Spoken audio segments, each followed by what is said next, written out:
Niat ikut MTQ, 4 santri tewas di tol, sopir tanpa SIM gagal menyalip. Rombongan santri yang hendak mengikuti lomba MTQ di Inisulah, Kota Semarang pada Sabtu 19 Oktober 2024 mengalami kecelakaan.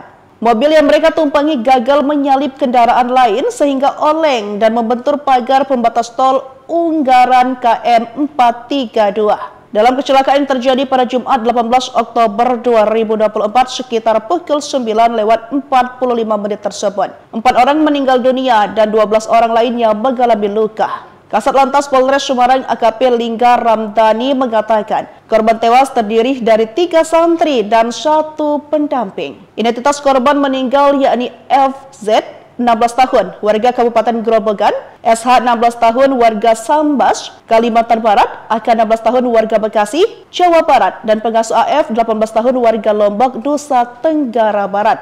Menurut Lingga, dari dugaan awal sopir kurang konsentrasi saat mendahului kendaraan lainnya, pengemudi membanting setir hingga menabrak pembatas jalan. Polisi masih melakukan penyelidikan mendalam setelah diketahui sopir ternyata tidak memiliki SIM, namun berani membawa rombongan santri. Sopir Isuzu Elif Naufal 19 tahun, warga Yogyakarta, saat ini kondisinya masih syok sehingga belum bisa dimintai keterangan.